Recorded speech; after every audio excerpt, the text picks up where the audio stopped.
இன்றைக்கி சரஸ்வதி பூஜை எப்படி கொண்டாடினு தான் காட்டுறேன். ஃபஸ்ட்டுலேருந்து கோலம் போட்டுட்டு சின்னதாக ஒரு கோலம். அதுக்கப்புறம் இன்றைக்கி கருப்பு கொண்ட கடலை தான் நைட்டே ஊற வச்சு அது பச்சை மிளகா இஞ்சி அரைச்சி அதில் போட்டு தேங்காய் நார்மலாக பண்ணியாச்சு. அண்ட் சக்கரை பொங்கல் பண்ணியிருக்கேன், அதான் குக்கரில் வச்சுருக்கேன். அண்டு துருவி வச்சுருக்கேன் இது.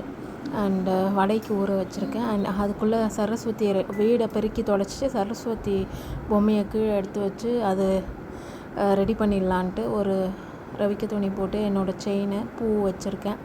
அது வந்து எங்கள் ஆத்துக்காரோட லேப்டாப் ஸ்டாண்டு, அதை தான் யூஸ் பண்ணியிருக்கேன்.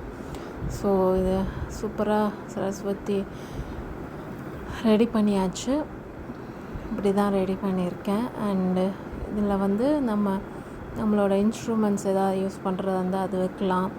அண்டு நம்மளோட புக்ஸு, நம்ம லேப்டாப்பு, நம்ம குழந்தையோட book, diary, ID card and நம்மளோட ஃபைல்ஸ் எதாவது இருந்தால் எல்லாத்தையும் வச்சு எல்லாமே பண்ணியாச்சு. நெய்வேத்தியமும் வச்சு இப்போ நெய்வேத்தியமும் பண்ண போகிறேன்.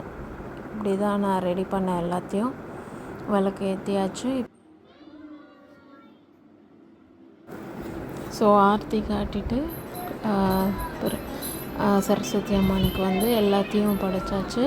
அண்டு வந்து குழந்தையும் கூட உட்காந்துட்டு அவனும் ஸ்லோகம்லாம் சொன்னான்.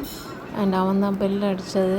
அப்புறம் கீழே சேவிச்சிட்டு காக்காய்க்கு கொண்டு பிரசாதம் வச்சுட்டு அதுக்கப்புறம் நாங்கள் சாப்பிட்டு இன்றைக்கி தான் இப்படி தான் நாங்கள் செலிப்ரேட் பண்ணோம். இன்றைக்கி ஒரு சிம்பிளான ஒரு சல்வார் போட்டு பெரிய மேக்கப் பண்ணல. ஸோ அதையும் நான் ஃபோட்டோ ஆட் பண்ணியிருக்கேன் உங்களுக்கு. அண்டு சும்மா ஒரு கையில் வந்து மெஹந்தி வச்சேன், அதையும் உங்களுக்கு இதோட ஆட் பண்ணியிருக்கேன். குழந்தை கேட்டு விட்டேன், அப்படியே நானும் சும்மா. ஸோ இதான் நம்மளோட நவராத்திரி நல்லபடியாக முடிஞ்சது. அப்படியே நெக்ஸ்ட் டே விஜயதசமிக்கு என்ன பண்ணோம் அதையும் ஆட் பண்ணிவிட்டு அதுக்கப்புறம் பொம்மையை படுக்க வைக்கிறது அண்டு எல்லாத்தையும் எடுத்து வச்சு க்ளீன் பண்ணுறது, அது சும்மா 2 கிளிப்ஸ் ஃபோட்டோஸ் ஆட் பண்ணியிருக்கேன். Thank you God. ஸோ இது வரைக்கும் பொறுமையாக எல்லாத்தையும் பார்த்ததுக்கு ரொம்ப தேங்க்ஸ். நம்ம நெக்ஸ்ட் இயர் நவராத்திரியில் இதே மாதிரி பார்ப்போம்.